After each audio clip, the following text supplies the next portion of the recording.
اب یہ جو فرمایا ہے وہ سن لیجئے. تم جانتے ہو جب مجھے یہ احساس ہوتا ہے کہ پاکستان بن چکا ہے تو میری روح کو کس قدر اطمینان ہوتا ہے. یہ مشکل کام تھا اور میں اکیلا اسے کبھی نہیں کر سکتا تھا. میرا ایمان ہے کہ یہ رسول خدا صلی اللہ علیہ وسلم کا روحانی فیض ہے کہ پاکستان وجود میں آیا. اس کے ساتھ ہی جوڑ لیجئے 27ویں شب کو نازل ہوا ہے یہ پاکستان.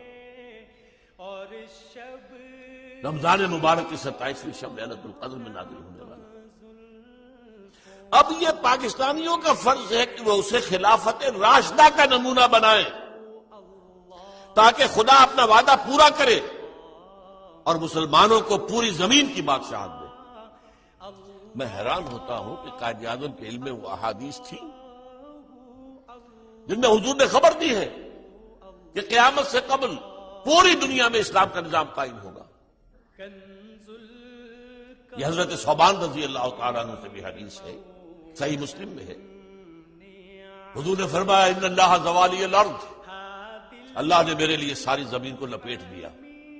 فرائض تو مشارقہا و مغاربہا، میں نے اس کے سارے مشرق بھی دیکھ لیے، سارے مغرب بھی دیکھ لیے. وَإِنَّ أُمَّتِي سَيَبْلُغُ مُلْكُهَا مَا زُوِيَ لِي مِنْهَا، اور میری امت کی حکومت ان تمام علاقوں پر قائم ہو کر رہے گی جو مجھے اللہ نے زمین کو لپیٹ کر دکھا دی. یہ حدیث میں حیران ہوں. یہ تو اچھے اچھے علماء کے علم میں نہیں ہے. اس لیے کہ یہ احادیث جو ہیں، احادیث کی کتابوں کے آخری حصے میں باب الملاحم، باب الفتن، یہ جو باب آتے ہیں وہ عام طور پر علماء اس کی طرف توجہ دیتے ہی نہیں. یہ حدیث طور پہ ایک اور حدیث میں مسند احمد ابن حنبل کی ہے حضرت مقداد ابن الاسود سے، لا يبقى على ظهر الارض بیت وبر ولا بدر الا ادخله الله کلمۃ الاسلام.